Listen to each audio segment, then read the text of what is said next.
Story. Title: Single Mother and Son.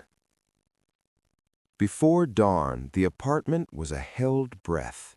The city outside had not yet decided what it would demand, and in that pause, Mira counted coins into neat towers on the kitchen table.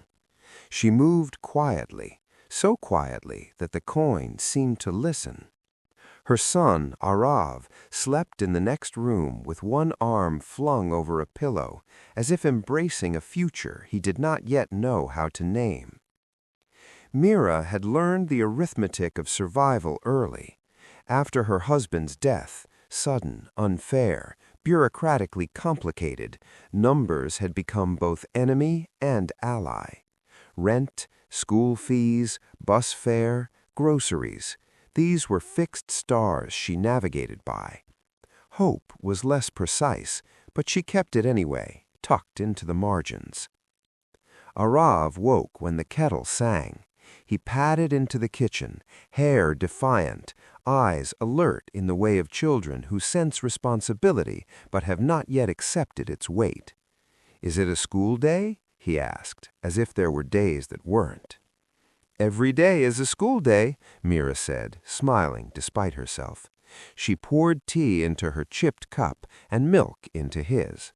They ate toast with peanut butter, the jar scraped clean enough to show the glass at the bottom. Arav noticed, but said nothing. He had learned restraint from watching her. On the bus, Arav leaned against Mira's side. The city rolled past in gray and gold, shop shutters lifting, dogs circling scraps, men arguing amiably about yesterday's match. Mira pressed her thumb into Arav's knuckles, a small Morse code of reassurance. At his school gate, she knelt to adjust his collar. "Listen carefully," she said, meaning not just to his teachers. At work, Mira stitched hems in a garment factory, the rhythm steady and exacting. She had once dreamed of studying architecture. Now she built straight lines from fabric, and when her mind wandered, she imagined structures rising, safe, light-filled rooms that held families without asking them to be anything other than present. During her lunch break, she called the school to confirm Arav's science fair date. She wrote it on her palm, afraid to forget. Arav spent the afternoon constructing a model bridge from ice cream sticks and glue.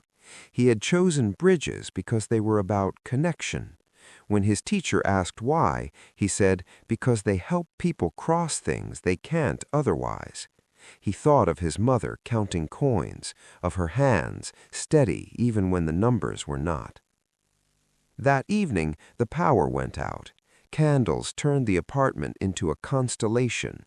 Mira and Arav sat on the floor, eating rice and lentils, shadows stretching and shrinking as they talked. Arav described his bridge, how it held weight beyond what it looked like it could bear. Mira listened, heart warming at the metaphor he did not know he was making.